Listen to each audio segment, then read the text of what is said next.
Hi, Masato. Can you hear me clearly? Yes, no problem. I can hear you clearly.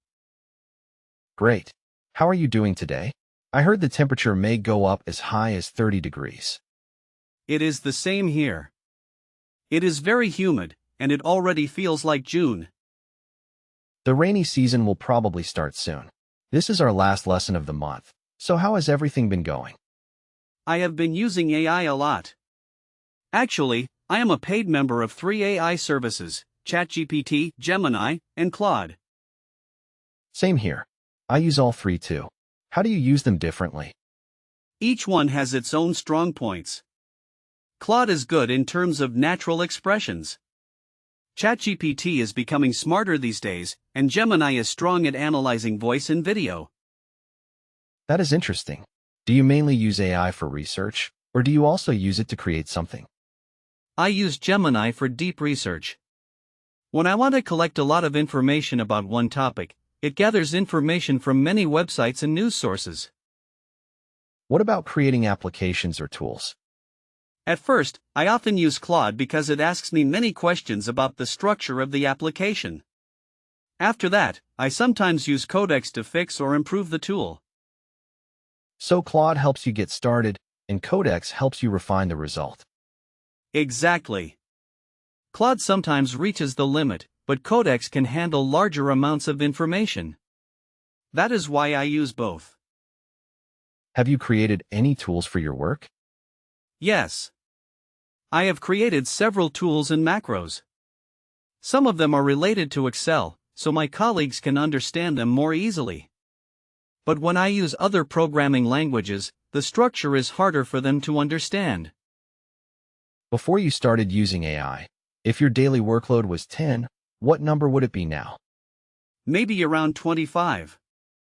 I can get things done much faster, so I end up taking over more tasks from other people. That is a huge increase. Do your boss and colleagues notice what you are doing? My boss and one colleague know that I am using AI. I also demonstrate how I use it from time to time. If you retire in the future, someone will need to take over your work. Are you preparing manuals for that? Yes. I do not want my tools to become a black box, so I create operation manuals. However, I have not fully documented how I use AI itself. That may become important because AI is a big part of your workflow now. I agree. I enjoy creating tools with AI, and my working place has almost become my laboratory. I can experiment while getting paid. That is a good way to look at it. At the same time, your tools are a big contribution to the company. Have you ever thought about asking for a raise? I have joked with my boss that if they want extra features, they should pay for them. But for now, I enjoy learning and experimenting. Do you have any future goals with AI? Is there anything you want to create that you cannot build yet? Yes. I created a walking guide application for local communities. Big tourism systems cost a lot of money, but small local communities often cannot afford them. I want to use AI to find hidden local problems and support local tourism or heritage.